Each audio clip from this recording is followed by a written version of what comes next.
je voulais vous expliquer comment, le 22 juin 2021, j'avais publiquement accusé un autre juge administratif, le juge Olivier Nizet, qui était à l'époque vice-président du tribunal administratif de Châlons-en-Champagne et qui instruisait mes recours depuis déjà 4 ans, depuis janvier 2017.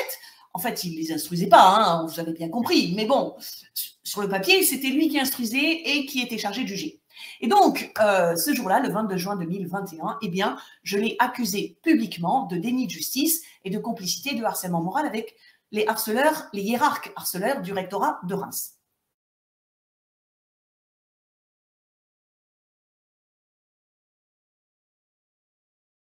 Et donc, j'avais envie de vous raconter comment cela s'est passé, dans quelles circonstances cela se passait. Et finalement, donc, c'est tout à fait de circonstances, puisque je vais être obligée de faire la même chose avec monsieur Éric Mess, voilà, qui n'a pas entendu raison. Donc, comment dire, sur quoi est basée la demande de récusation, les 3 demandes de récusation que j'avais faites en 2021 contre ce juge Olivier Nizet? Eh bien, c'est basé sur le fait que les juges administratifs ont un devoir d'impartialité. Donc, j'ai déjà dit que les juges administratifs ne sont pas de vrais magistrats indépendants, mais bon, ils ont quand même cette appellation. Et donc, ils ont un devoir d'impartialité. L'impartialité, ça veut tout simplement dire que les juges qui doivent juger un litige entre 2 parties, entre l'administration et un ou une fonctionnaire, ou entre l'administration et des citoyennes et des citoyens, eh bien, le juge ne peut pas prendre parti pour soit l'administration, soit les fonctionnaires ou les citoyennes et les citoyens. Voilà, il ne peut pas. Et s'il le fait, eh bien, il est partial, et ça, c'est pas admissible. Donc, c'est basé sur déjà l'article 15 de la fameuse Déclaration des droits humains et des droits des citoyennes et des citoyens de la République française du 26 août 1789. Et donc, l'article 15 dit que la société a le droit de demander compte à tout agent public de son administration. Étant donné que les juges administratifs sont soumis au statut de la fonction publique d'État, je considère, et je ne suis pas la seule, je considère que ce sont donc des sortes de fonctionnaires et donc ce sont des agents publics et j'ai le droit de leur demander des comptes de la façon dont ces juges gèrent l'instruction des recours qui leur sont soumis. Deuxième texte qui fonde le devoir d'impartialité des juges administratifs, c'est la Convention européenne des droits humains qui est entrée en vigueur en 1953. Et l'article 6, paragraphe 1 de cette convention dit que toute personne, sous-entendu tout citoyen et toute citoyenne de pays appartenant à l'Union européenne et ayant ratifié cette Convention européenne de sauvegarde des droits humains. Donc, toute personne a droit à ce que sa cause soit entendue équitablement, c'est-à-dire sans que l'une des parties ait été favorisée. Donc, toute personne a droit à ce que sa cause soit entendue équitablement, publiquement, et dans un délai raisonnable. Je vous parle souvent des 18 mois depuis lesquels le juge Éric Mess avait à sa disposition mon dossier, depuis septembre 2021. Donc, le délai raisonnable de jugement a largement été dépassé par un tribunal indépendant et impartial. Impartial, vous retrouvez encore ce mot-là, établi par la loi, tribunal qui décidera soit des contestations sur ses droits et obligations de caractère civil, soit du bien fondé de toute accusation en matière pénale dirigée contre la personne. Donc, cette deuxième partie de l'article n'est pas super importante, mais je voulais quand même vous l'afficher en entier. Donc, ces 2 textes-là sont fondateurs du devoir d'impartialité des juges administratifs lorsque des recours contentieux leur sont soumis, lorsqu'ils ont à juger de litiges, de conflits entre une administration et des fonctionnaires, ce qui est mon cas. Autre texte, mais cette fois-ci de jurisprudence. Je rappelle que la jurisprudence, c'est l'ensemble des jugements qui ont été rendus dans des tribunaux. Et petit à petit, le corpus, si vous voulez, l'ensemble de ces jugements, eh bien, ça forme un droit qu'on appelle le droit prétorien. Pourquoi prétorien? Parce que tout simplement, c'est un droit qui se fabrique, qui se constitue, qui évolue dans les prétoires. Et les prétoires, c'est la salle d'audience des tribunaux. Voilà. Donc, vous avez,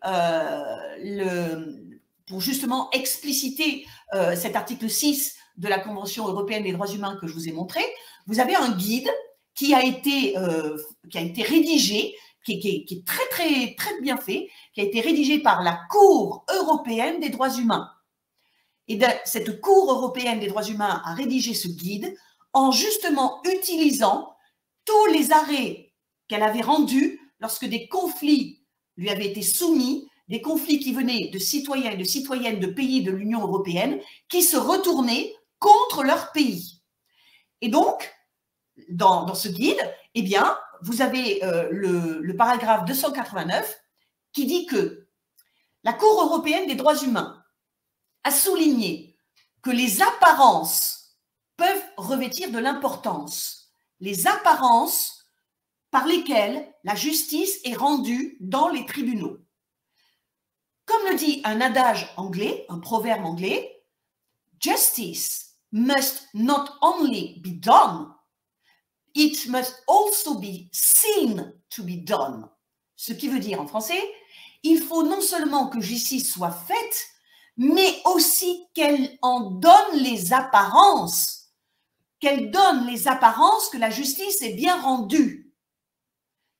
Il y va, ajoute ce guide rédigé par la Cour européenne des droits humains, il y va de la confiance que les tribunaux d'une société démocratique doivent inspirer aux justiciables. Et c'est exactement ce qui manque depuis janvier 2017, dans mon cas, ce qui manque parce que depuis janvier 2017, je me suis aperçue avec, franchement, avec parfois effroi, je me suis aperçue que je ne pouvais pas, a priori, avoir confiance dans les membres des juridictions administratives. En tout cas, dans les membres du tribunal administratif de Châlons-en-Champagne dans la Marne et dans les membres de la Cour administrative d'appel de Nancy dans la Meurthe-et-Moselle. Et puis, vous avez un arrêt du Conseil d'État, donc là, c'est en France, qui date du 20 avril 2005, et c'est une requête qui s'appelle, enfin, c'est l'arrêt qui s'appelle l'arrêt Carcenti.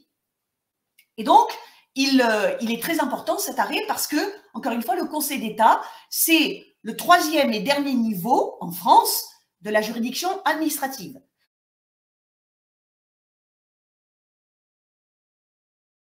Et donc, dans cet arrêt, le Conseil d'État dit que, alors le Conseil d'État devait juger un litige qui concernait la Cour des comptes, d'accord?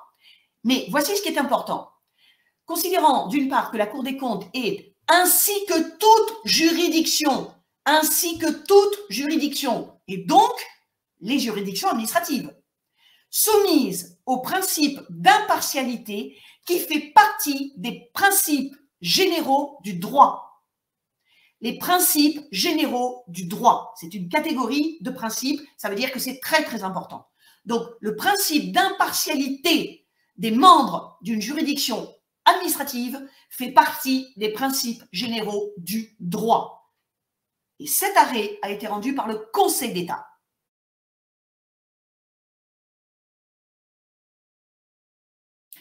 Venons-en à ce que j'ai dit à Olivier Nizet lors de l'audience publique qui s'est tenue le 22 juin 2021. Et ce jour-là, il y avait 5 recours, qu'il devait examiner. Voilà. Donc, pour que vous compreniez l'état psychologique dans lequel j'étais ce jour-là, je vais vous expliquer les circonstances. Donc, premièrement, je suis venue seule dans cette audience publique parce que j'avais demandé à mon avocate est à Paris, donc je lui avais dit, Madame Lerat, ce n'est pas la peine que vous vous déplaciez, je sais exactement ce que je vais dire à Monsieur Nizet, donc ne vous inquiétez pas, je gère.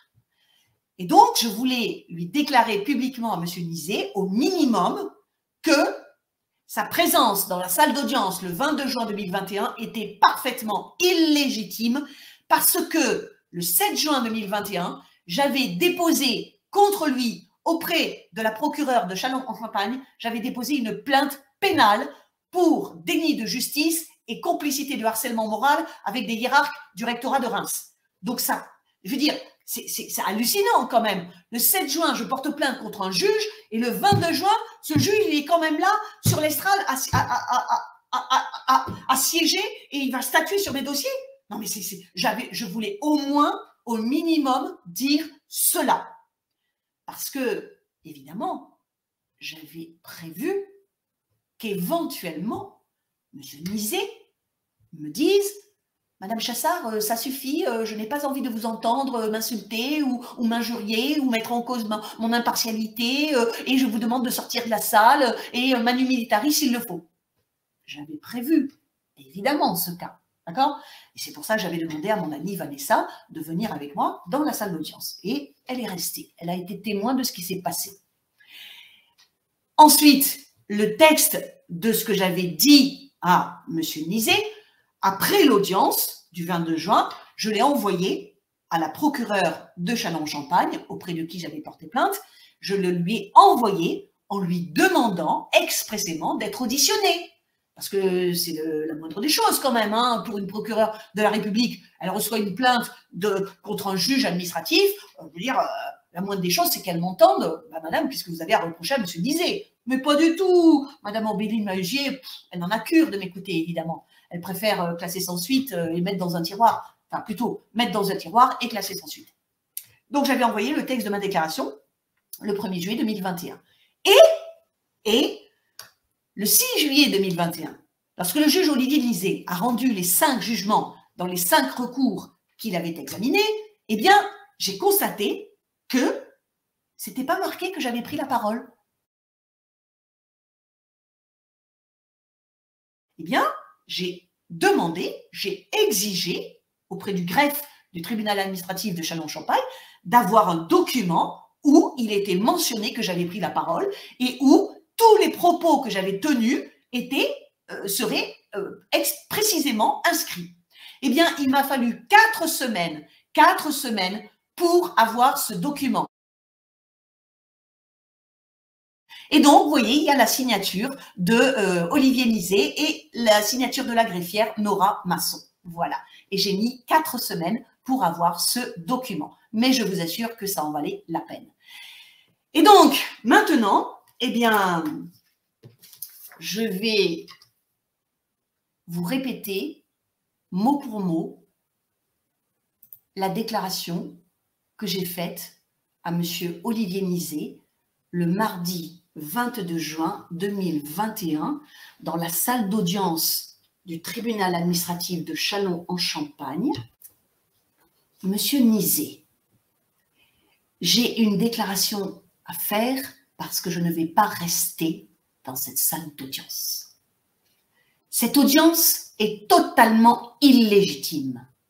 J'ai porté plainte contre vous le 7 juin 2021 pour déni de justice. Depuis 4 ans, vous vous êtes montré objectivement le complice des délinquants en col blanc du rectorat de Reims. Et depuis le 16 décembre 2019, vous refusez d'utiliser vos pouvoirs d'enquête et d'instruction afin d'œuvrer à la manifestation de la vérité, afin de garantir l'égalité des armes entre l'administration et moi. Et vous refusez surtout de faire respecter mon droit constitutionnel d'accès aux documents administratifs. Le rectorat de Reims détient actuellement 16 documents administratifs. Vous les connaissez parfaitement, ces documents. Et vous avez refusé à prise, ainsi que le président du tribunal, M. Alain Poujade, vous avez refusé d'enjoindre le rectorat de Reims de me communiquer ces documents, malgré 2 avis favorables de la commission d'accès aux documents administratifs, l'un en date du 21 mars 2019 et l'autre en date du 10 septembre 2020. Ce refus de votre part montre que vous êtes complice du rectorat de Reims. Vous cherchez à le protéger depuis 4 années. Vous avez rejeté avec des arguments fallacieux et de mauvaise foi. Vous avez rejeté 8 requêtes que j'ai déposées ensuite à la Cour d'appel administrative de Nancy. Et je compte bien, M. Nizet, continuer à médiatiser la plainte pénale que j'ai déposée contre vous le 7 juin 2021. Dernière chose, à la Cour d'appel administrative de Nancy, j'ai engagé un second avocat parce que j'ai reçu dernièrement 2 témoignages d'enseignantes qui travaillent depuis septembre 2018 dans l'établissement dirigé par la même principale que j'ai accusée de harcèlement moral dans un collège de Grand-Pré dans les Ardennes. Cette principale contre qui j'avais porté plainte pour harcèlement moral en 2016. Cette principale qui s'appelle Nathalie Aulas-Moffret. J'ai reçu donc 2 témoignages récemment d'enseignantes qui ont subi également des agissements de harcèlement moral de la part de cette principale harceleuse. Vous avez refusé depuis le début de me croire lorsque je vous disais qu'elle harcelait des personnels. Déjà, en 2016, il y avait eu 2 victimes autres que moi. Leur nom figure dans le procès-verbal du CHSCT académique du 19 décembre 2016 que vous avez eu, M. Nizet, en votre possession. Mais comme vous ne lisez pas ce que j'écris, M. Nizet, vous avez toujours cru la version mensongère du rectorat de Reims. Eh bien, j'ai envoyé à la Cour d'appel administrative de Nancy, et notamment à sa présidente, Mme Sylvie Fallier, j'ai envoyé les témoignages de ces 2 enseignantes qui disent exactement sur Nathalie Aulas-Moffret ce que je disais et écrivais en 2016. Et troisièmement, M. Nizet, j'ai prévenu ici même, dans cette salle d'audience, le 28 mai dernier, lors d'une audience dont le sujet était votre récusation. J'ai prévenu le juge qui présidait cette audience et qui s'est montré un peu plus correct et un peu moins partial que vous. J'ai prévenu que le 26 mai 2021, j'avais découvert une fraude énormissime dans mon dossier administratif. J'avais découvert cette fraude en relisant un mémoire en défense rédigé par la secrétaire générale de l'Académie de Reims, et ce mémoire daté du 6 juillet 2020. Et dans ce mémoire, la secrétaire générale de l'Académie, Sandrine Conan, écrivait noir sur blanc que dans mon dossier administratif, à la page 737, il y avait eu plusieurs documents qui avaient été agrafés. Et 2 de ces documents dataient de 2013. Et ces documents n'avaient jamais été versés à mon dossier administratif. J'ai expliqué tout cela le 28 mai 2021 dans cette même salle d'audience. Je connais ces rapports qui ont été agrafés dans mon dos et illégalement dans mon dossier administratif. Je connais ces rapports car je les ai eus en main en 2013. Et ils ne se trouvaient pas dans mon dossier administratif à Reims lorsque je l'ai consulté pour la première fois le 13 juillet 2016. Ils n'étaient pas non plus lorsque j'ai consulté mon dossier le 13 février 2019. Et il n'était pas non plus dans les documents de mon dossier administratif que j'ai confié à une huissière de justice et qui a fait un constat le 13 mars 2019. Si j'ai dit 13 février 2016, je me suis trompée, c'est 13 février 2019. Ce qui veut dire, M. Nizet, que après le 13 mars 2019, le rectorat de Reims, et plus particulièrement M. Cyril Bourgerie, qui est responsable de la tenue de mon dossier administratif, a manipulé une nouvelle fois ce dossier. Il a agrafé des rapports qui n'existaient pas dans mon dossier administratif lorsque ce dossier a été transféré de l'Académie d'Orléans-Tours à l'Académie de Reims. Et vous avez refusé, M. Nizet, alors que je vous l'ai demandé à plusieurs reprises, vous avez refusé d'enjoindre le rectorat de me laisser consulter en urgence mon dossier afin de faire constater cette fraude. Et cette fraude confirme ce que je dis depuis le début. le service des ressources humaines du rectorat est totalement complice des 2 chefs d'établissement contre qui j'ai porté plainte. Depuis le début, il y a manipulation de mon dossier par le versement dans mon dos, par le versement de documents mensongers et diffamatoires. Et cela s'appelle, Monsieur Nizet, la violation du principe du contradictoire.